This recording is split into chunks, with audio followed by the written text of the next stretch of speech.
This is your basic IFAC here. Okay. This is what you'll be carrying on, usually on the left side. Everyone's on the left side. Pretty easy to find. And this is basic stuff you'll find in there. Okay. You'll have a nasal tube, Okay. just in case their face is all messed up and they can't breathe. That way you're able to get air in through the nose at least. And this is, you have your compressed gauze here, Okay. which simply just open, it's compressed, nothing special.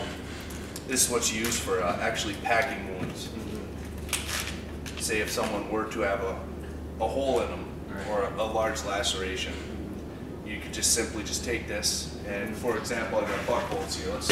We'll use his front pocket as an example, but we'll use his side.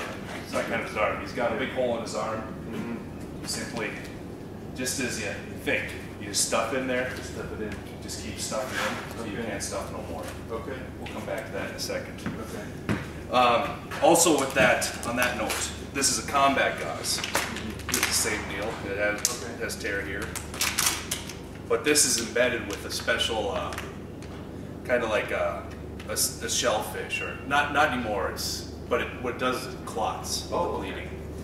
To easily explain, but the same thing. You'd pack first with this. Okay. If you were to pack. So pack with that and then with the other. Yes, and then you just follow up with that. This will actually cauterize a wound. It'd almost be like taking a hot iron and going and having it stop. Okay. Except now you're dealing with like an artery that's pushing out a lot of blood. That'll actually fuse that shut. Okay. Where if you tried cauterizing something like that, you just make a mess. And then you have your 14 gauge needle, which comes in different variations, which I'm going to go through here. Okay. But this is used for decompressing the chest. Okay. If the chest were, if you happen to have a shrapnel wound or something that made a hole in the chest, and what happens is it's called a tension pneumothorax or hemothorax. Pneumo meaning air, and hemo meaning blood. Either A, the cavity is filling up with air, and basically what it's doing is collapsing your lung, and that air is pressing against your heart and crushing your heart, and then you'll go into cardiac arrest. And the same with blood, it does the same thing. It fills up the area. And what this does is actually you're stabbing this through the chest, so it'll actually release air and release that pressure. And in every kit you'll find a tourniquet. This is the biggest one I want you to learn about, because stopping the bleeding is primary. It's going to be the toughest portion of it, so we're not worried about that here today. But for tourniquets, we have different type of tourniquets. This is a new style. Okay. You have a little red mark here. You have a double windlass. This is supposed to be a little stronger. Okay. And it's got a time here. This is old style. Same thing, but there's no little red dot. There's no time here. And this windlass, this twisting portion actually breaks. When you have this, you want to actually have this stretched. They've had a lot of problems with those. What you're going to want to do is actually do a full body sweep on it. If it's at night, you're going to want to just kind of get your hands up close, but you want to get down on your knees, and you're going to just take your limbs first, because that's your biggest worry. And you're just going to want to run through it. Okay. See blood? You're looking for blood. Yeah. Okay. But when you come here, don't be scared. Get up in there. Right. The whole body. If you have to take his boots off, take everything, wherever the wound is, you're gonna want to get to it. Yeah. So someone will have a pair of scissors or a knife or something. See you later. If you gotta get there. But if you have any type of extremity bleeding, you want to get to that right away. That's where this happy little tourniquet comes into play.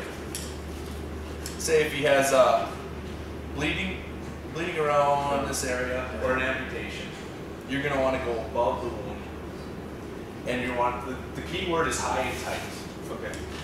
So when you get it in there, you're going to want to just literally jab it as high into his crotch, and don't be scared. Sure. Okay. I'd rather have a sore crotch than no leg. I'm going high and tight. When you get that in there, you're going to want to actually go through both loops. Okay. Otherwise, it's not going to hold correctly. Okay. And while you're doing this, there's actually arteries that run right here. Yeah. So what you're going to want to do too, this is really This is what buckle takes. Sure. You're gonna want to place pressure on it. Pressure on that artery, right? Yes. You have to Right. really, really wrench down on it. It's almost to the point where you're taking all that meat and just compressing it so tight that it's actually squeezing all the artery, because many little arteries and veins and everything, you're actually closing those up. Yeah. You're closing those tubes. So you're gonna want to tighten this as tight as you can get it. Yeah, always tight. Okay. No matter what, because all this, even if it's down here, all this extra, they'll be able to take care of it. Okay, they'll be able to secondarily wrap this, and when they get to the hospital, they'll do what they need to do. Because if you can't stop the bleeding, there's really no point in saving a little portion of this leg, a little portion of this leg. Right.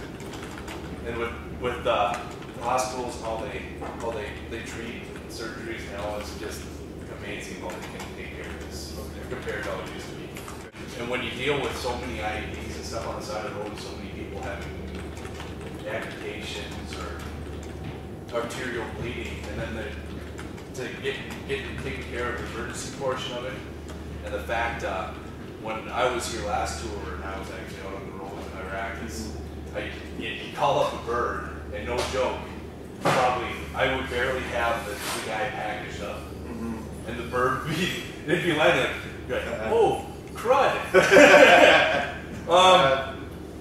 Crap. Let's get this going. So it's, the response time is incredible from what it used to be. So Outstanding. and it's that way in the civilian world. Response time too, except now we're dealing with more of the trauma side.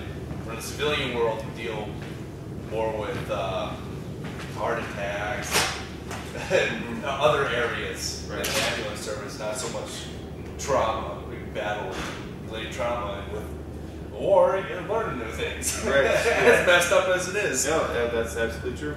Probably saved a lot of lives. But yes, you want to take care of the tourniquets first. That's going to be your primary focus.